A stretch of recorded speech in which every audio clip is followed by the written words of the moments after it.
Ismael Fajardo! Yabuki Masamichi! Binastos sa pinagtatawanan sa pagtawag pa lang ng pangalan.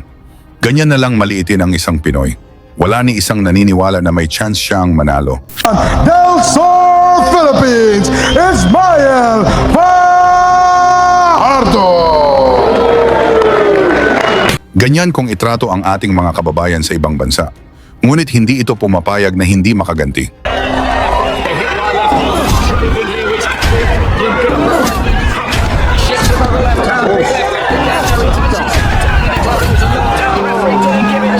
Lagi niyong sundan, huwag magpapahuli. Pag-usapan ni bakbakan.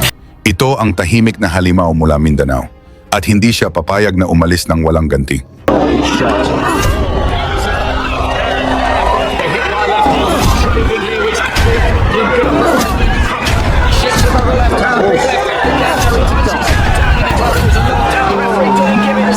Sa pagpasok ng taong 2026, nag-aabang ang sambayanang Pilipino kung sino ang susunod na magdadala ng world title sa Pilipinas.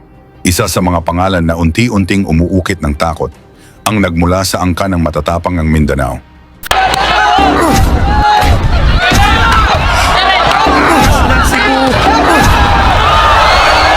Mula Agusan del Sur, ito ang tinaguriang silent assassin, si Miel Fajardo. May record na 13 panalo, 11 rito ay knockouts, matapang, ma-action, walang inuurungan.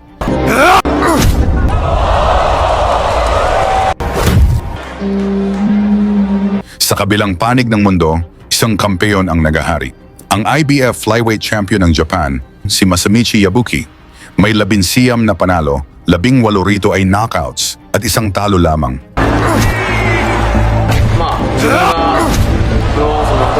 Sa huli niyang laban, pinatulog niya si Felix Alvarado sa round 12. Isang kampeyong kilala sa tibay at tapang hanggang huling segundo.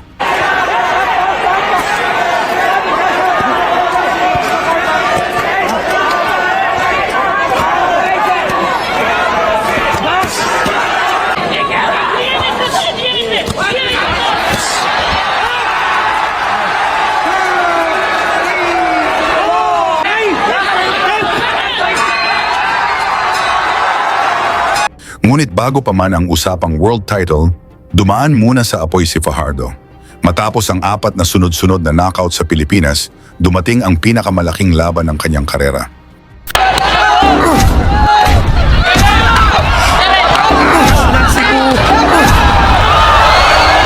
Kaya nagtungo ang kanyang kampo sa Dubai. Isang laban na ayon sa marami ay pormalidad lamang. Dahil ang kanyang makakaharap ang pinagmamalaki ni Baba Rome, ang alaga ng 2 beses na WBA champion na si Marcos Maidana at itinuturing na future world champion, ang undefeated Argentinian knockout artist si Agustin Mauro Elavion Gauto. Bit-bit ang 17 panalo, 13 knockouts, walang talo.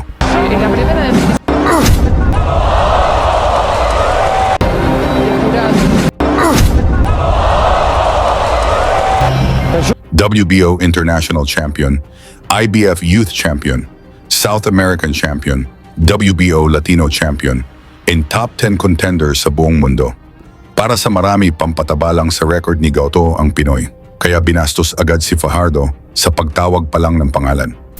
Del Sur, Philippines, Ismael Fajardo! Kahit nabalutin pa ng belt itong katawan ni Gauto, pero hindi ito ligtas sa bangis ng halimaw ng Mindanao. Ngunit sa loob ng ring, wala ng reputasyon, wala ng papeles. Katotohanan na lang ang natitira. Round 1, walang pasakalye. Agresibo agad ang dalawang mandirigma. Palitan ng mabibigat na suntok, walang umatras. Amazing sa silent assassin ng Pilipinas.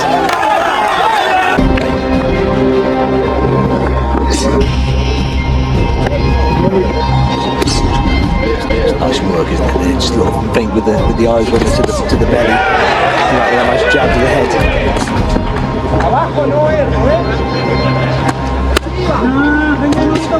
Shot there. The left hook there, didn't he, as well with the second attack. I think he might feel he's hurt him with one of those body shots because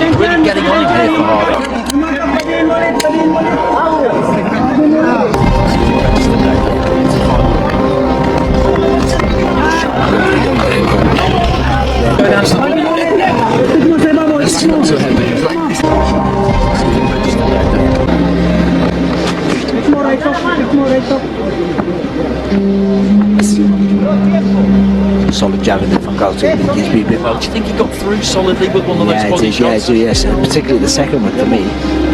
You've just gone into a shot.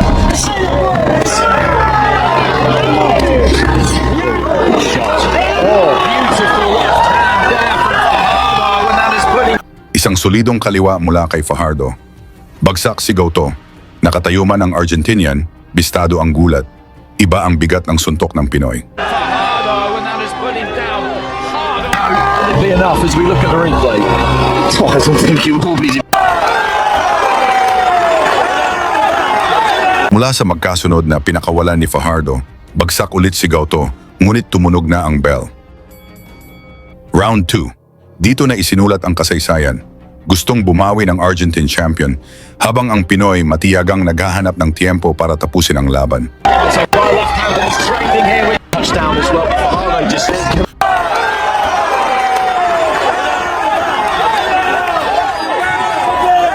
here, which could be a problem. Good upper body movement from him. He shifts another left hand, big left hand again. There he touches down with the glove. It was a knockdown. The referee didn't give it a second.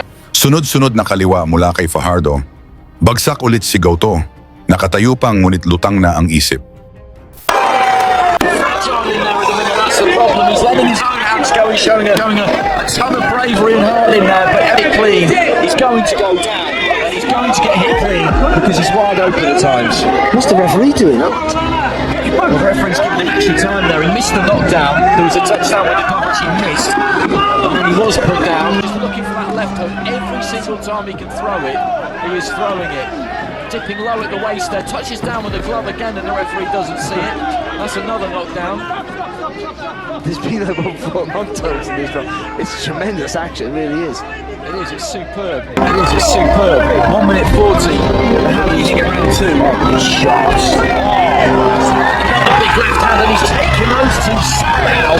He's throwing back himself. He goes down to his knees. One exhaustion and Mula sa solidong left hook ni Fajardo, bagsak ulit si Goto, ngunit hindi pa rin ito basta-basta sumusuko. referee does count him this time. The corner are looking at the Argentinian corner. I don't really know how much more of this I would need to see. Nararamdaman na ang wakas, hindi na pinalampas ng Pinoy ang pagkakataon.